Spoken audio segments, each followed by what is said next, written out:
Hi అండి, welcome to అల్లరి పిల్ల భవ్య. ఈరోజు మన ఛానల్లో చూపించబోయే రెసిపీ ఆలు 65 అయితే చేసి చూపించబోతున్నానండి. పెళ్ళిళ్ళకి ఫంక్షన్స్కి ఈ పొటాటో ఫ్రైని బాగా ఎక్కువగా చేస్తూ ఉంటారండి. అలాంటప్పుడు పిల్లలు ఇష్టంగా అడిగి మరీ వేయించుకుని తింటారనమాట. పెళ్ళిళ్ళు ఫంక్షన్స్లోనే కాదండి, మనం ఇంట్లో కూడా అదే టేస్ట్తో అదే టెక్స్చర్తో మనం క్రిస్పీగా ఈ పొటాటో 65 అయితే చేసుకోవచ్చు అనమాట. మనం ఇంట్లో రసం కానీ సాంబార్, పప్పు ఇలాంటి వాటికి సైడ్ డిష్గా ఇలా పొటాటో ఫ్రై చేసి పెట్టారంటే చాలా ఇష్టంగా అయితే తింటారండి. ఇప్పుడైతే మనం రెసిపీలోకి వెళ్ళిపోదాము. ముందుగా నేను 1/2 kg పొటాటోస్ అయితే తీసుకున్నానండి. ఇవి పైనున్న పొట్టంతా పీల్ చేసుకోవాలి. మనం ఇప్పుడు నేను చూపించబోయే ఈ బంగాళదుంపలు అయితే కొంచెం ఇప్పుడు కొత్తగా వస్తాయి కదండి బంగాళదుంపలు, అవన్నమాట. కొత్తవైన పాతవైన ఏదైనా కూడా మనకి పొటాటో 65కి బాగుంటాయండి. మనం కొత్త బంగాళదుంపలు అయితే కనుక ఫ్రెంచ్ ఫ్రైస్ చేసుకున్నా లేకపోతే పొటాటో చిప్స్ చేసుకున్నా కూడా చాలా బాగా వస్తాయి. ఇప్పుడు నేను బంగాళదుంపలన్నీ కూడా పైనున్న పొట్టంతా తీసేసుకున్నానండి. ఇవన్నీ కూడా మనం కట్ చేసుకోవాలన్నమాట. మనకి ఏ సైజులో కావాలంటే ఆ సైజులో మనం కట్ చేసుకోవాలి. కాకపోతే పొటాటో 65కి అయితే కొంచెం పెద్ద ముక్కలుగా కట్ చేసుకుంటే మనకి చికెన్ ముక్కలు తింటే ఎలా ఉంటుందో సేమ్ అలాగే ఉంటుందండి. మనం ఇందులో ఫుడ్ కలర్ వేసి చేస్తున్నాం అనమాట. ఫుడ్ కలర్ వేసి చేస్తేనే మనకి కేటరింగ్ స్టైల్లో ఫంక్షన్స్లో వేసే ఆ కలర్ అయితే మనకి పర్ఫెక్ట్గా వస్తుందండి. చూడండి, ఈ విధంగా ఇలా పెద్ద సైజు ముక్కలుగా కట్ చేసుకోవాలి. నేనైతే ఇలా క్యూబ్స్ లాగానే కట్ చేసుకుంటున్నాను. కొంతమంది ఫంక్షన్స్లో కూడా ఇంట్లో అయినా సన్నగా పొడవుగా కట్ చేసుకుని ఫ్రై చేసుకుంటారు. అలా చేసుకున్నా కూడా బాగుంటాయండి. బంగాళదుంపని ఎలా చేసి పెట్టినా కూడా చాలా ఇష్టంగా తింటారు పిల్లలైతే. బంగాళదుంప ఫ్రై అన్నా లేకపోతే చిప్స్ అయినా ఫ్రెంచ్ ఫ్రైస్ అయినా పొటాటో ఫ్రై అయినా ఏదైనా కూడా చాలా ఇష్టపడుతూ తింటారనమాట. చూడండి, ఇలా క్యూబ్స్ లాగా కట్ చేసుకుని వాటర్లో వేసుకోవాలి. స్టవ్ మీద ఒక గిన్నెలో వాటర్ పెట్టుకుని అందులో కొంచెం ఉప్పు వేసి వాటర్ బాయిల్ అవుతున్నప్పుడు మనం కట్ చేసుకున్న బంగాళదుంపల్ని అందులోకి యాడ్ చేసుకోవాలి. ఈ పొటాటోస్ని ఒక 50% వరకు కుక్ చేసుకోవాలి. మనకి ఫోర్క్ కానీ నైఫ్ కానీ తీసుకుని కట్ చేస్తే కట్ అవ్వాలన్నమాట. మరి ఎక్కువగా అయితే ఉడికించుకోకూడదండి. అలా చేస్తే కనుక మెత్తగా అయిపోతాయి. హాఫ్ వరకే కుక్ అయితే మనకి పొటాటో 65 అనేది పర్ఫెక్ట్గా వస్తుంది. చూడండి, ఇలా కట్ అయితే మనకి సరిపోతుందన్నమాట. ఈ స్టేజ్లో మనం స్టవ్ ఆఫ్ చేసేసుకోవచ్చు.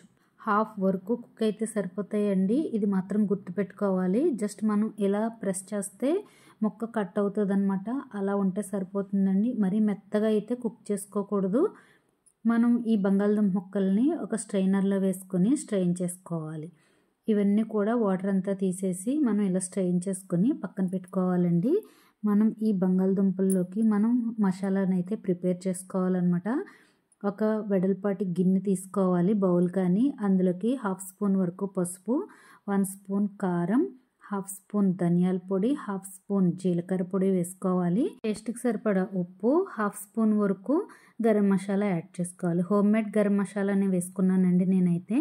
తర్వాత ఇవన్నీ మిక్స్ చేసుకోవడానికి ఒక పెద్ద టేబుల్ స్పూన్తో పెరుగు అయితే యాడ్ చేసుకోవాలి. 2 స్పూన్ల వరకు కార్న్ ఫ్లోర్ వేసుకొని 1 స్పూన్ వరకు బియ్యం పిండి అయితే యాడ్ చేసుకోవాలండి. ఈ బియ్యం పిండి వేసుకోవటం వల్ల మనకి క్రిస్పీగా కరకల్లాడుతూ అయితే వస్తాయన్నమాట. లాస్ట్లో చిటికెడంతా ఫుడ్ కలర్ కూడా వేసుకోవాలండి. ఫుడ్ కలర్ కూడా ఆప్షనల్ అనమాట. మీకు కావాలంటే వేసుకోవచ్చు, అవసరం లేదనుకుంటే స్కిప్ చేసేయచ్చు. కార్న్ఫ్లోర్ కానీ బియ్యం పిండి కానీ చాలా తక్కువగా వేసుకుంటే మనకి పొటాటో 65 బాగుంటుందండి. ఆ పొటాటో ఫ్లేవర్ మనకు తెలుస్తుంది అనమాట. బంగాళదుంపలకి పైనుండే పిండి అనేది చాలా తక్కువగా ఉండేలాగానే చూసుకోవాలి. తర్వాత మనం ఇందులోకి 1 స్పూన్ వరకు అల్లం వెల్లుల్లి పేస్ట్ వేసుకుని కొంచెం కొత్తిమీర అలాగే కరివేపాకు ఉంటే కనుక కరివేపాకును కూడా చిన్నగా కట్ చేసి వేసుకుని కొంచెం కొంచెంగా వాటర్ వేసుకుంటూ మనం ఒక పేస్ట్ లాగా అయితే తయారు చేసుకోవాలి. ఈ మసాలాని మరీ పలుచగా అయితే కలుపుకోకూడదండి, కొంచెం గట్టిగానే కలుపుకోవాలి. అప్పుడే మనకి బంగాళదుంపలంతటికి కూడా చక్కగా పడుతుందన్నమాట. పలుచగా ఉంటే మసాలా జారిపోతుందండి, బంగాళదుంపకి అతుక్కోదన్నమాట. చూడండి, ఇలాగా మొత్తం బంగాళదుంపలన్నీ కూడా స్ట్రెయిన్ చేసుకున్నవి ఇందులోకి యాడ్ చేసుకొని మసాలా అంతా బంగాళదుంపలకి పట్టించాలి. బంగాళదుంపల్ని హాఫ్ వరకు కుక్ చేసుకోవాలని ఎందుకన్నానంటే ఇలా మసాలాని బంగాళదుంపలకి పట్టించేటప్పుడు మెత్తగా అయిపోయి ముద్దలాగా అయిపోతాయండి. మనకి ముక్క హాఫ్ వరకు కుక్ అయితేనే మనకి బంగాళదుంప ముక్కలాగా ఉంటుందన్నమాట. ఈ మసాలా అంతా బంగాళదుంపలకి పట్టించేసుకున్నాము. స్టవ్ మీద ఆయిల్ పెట్టుకుని ఆయిల్ కూడా హీట్ చేసుకున్నామండి. బాగా హీట్ అయిన తర్వాత మనం కలిపి పెట్టుకున్న బంగాళదుంపల్ని ఇందులోకి వేసుకుని ఫ్రై చేసుకోవాలి. బంగాళదుంపల్ని విడివిడిగా వేసుకుంటూ ఫ్రై చేసుకోవాలండి. మరీ ముద్దలాగా వేసుకున్న ఒకదానికొకటి అతుక్కుపోయినట్టుగా ముద్దలాగా వచ్చేస్తాయి అన్నమాట. ఇలా విడివిడిగా ఒక్కొక్కటిగా వేసుకుంటే మనకి పొటాటో 65 చక్కగా ఫ్రై అవుతాయి అన్నమాట. వేసిన వెంటనే మాత్రం అస్సలు గరిటతో తిప్పొద్దండి. అలా తిప్పితే కనుక బంగాళదుంపల పైన ఉన్న మసాలా పేస్ట్ అంతా కూడా గరిటకి అతుక్కుపోయి ఊడిపోయే ఛాన్స్ ఉంటుందన్నమాట. మనకి చక్కగా 65 ముక్కల్లాగా ఫ్రై అవ్వాలంటే ఒక 5 నిమిషాలు బాగా ఫ్రై అయిన తర్వాత మనం గరిటెతో అటు ఇటు ఫ్రై చేసుకోవాలన్నమాట. చూడండి, మనం ఇందులో ఫుడ్ కలర్ యాడ్ చేయడం వల్ల మంచి కలర్ అయితే వచ్చింది. ఈ పొటాటో 65ని చూస్తుంటే మనకి చికెన్ 65 లాగా అనిపిస్తుంది కదండి. కలర్ అయితే మంచిగా ఫ్రై అయిపోయినాయి. ఫ్రై అయిన తర్వాత మనం ఒక టిష్యూ పేపర్ వేసుకుని ప్లేట్లో టిష్యూ మీదకి అయితే తీసుకున్నాం అంటే ఎక్సెస్ ఆయిల్ అంతా కూడా టిష్యూ చక్కగా పీల్చేసుకుంటుంది అనమాట. పొటాటో 65ని మనం రైస్లోకే కాదండి, స్నాక్గా కూడా తినడానికి చాలా బాగుంటాయి. ఉల్లిపాయ ముక్కలు వేసుకుని కొంచెం నిమ్మరసం పిండుకొని తిన్నామంటే చికెన్ 65 తింటే ఎలా ఉంటుందో అచ్చం అలానే ఉంటుందండి టేస్ట్ అయితే. మనకి ఈ 65 ఎక్స్ట్రా క్రిస్పీనెస్ రావాలంటే కనుక ఒకసారి ఫ్రై చేసి తీసేసి పక్కన పెట్టుకున్న తర్వాత మళ్ళీ అవే ఫ్రై అయిన వాటిని మళ్ళీ ఆయిల్లో వేసి డబుల్ ఫ్రై చేసుకున్నామంటే చాలా క్రిస్పీగా చల్లారిన తర్వాత కూడా కరకరలాడుతూ గట్టిగా ఉంటాయి అన్నమాట. లోపల సాఫ్ట్గా పైన లేయర్ అంతా కూడా క్రిస్పీగా చాలా రుచిగా అయితే ఉంటాయండి. ఒకసారి ఫ్రై చేసుకుని తీసి పక్కన పెట్టుకున్న తర్వాత మిగిలిన బంగాళదుంప ముక్కలను కూడా అలాగే ఫ్రై చేసుకోవాలండి. ఇందులో ఫుడ్ కలర్ వేయటం వల్ల మనకి మంచి కలర్ఫుల్గా అయితే కనిపిస్తుందండి. ఇంట్లో పిల్లలకి పెట్టేటప్పుడు అయితే ఫుడ్ కలర్ వేయకుండా ఫ్రై చేసి పెడితేనే హెల్త్కి మంచిదండి.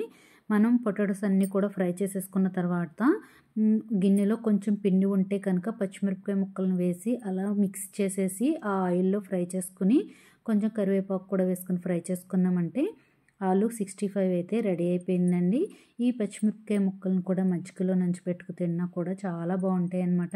ఈ ఆలు ఫ్రై పిల్లలకే కదండి, పెద్దవాళ్ళైనా కూడా చాలా ఇష్టంగా తింటారు. చూసారు కదండి, ఆలు 65 అయితే రెడీ అయిపోయింది. మీ అందరికీ ఈ రెసిపీ నచ్చిందని అనుకుంటున్నాను. నచ్చినట్లయితే తప్పకుండా ఈ రెసిపీని ట్రై చేసి టేస్ట్ చేసి ఎలా ఉందో నాకు ఫీడ్బ్యాక్ ఇవ్వడం మాత్రం మర్చిపోవద్దు. అలాగే మీ ఫ్రెండ్స్కి రిలేటివ్స్కి షేర్ చేయండి. మంచి మంచి వీడియోస్ కోసం నా ఛానల్ని సబ్స్క్రైబ్ చేసుకోవడం మాత్రం మర్చిపోవద్దు. Thanks for watching.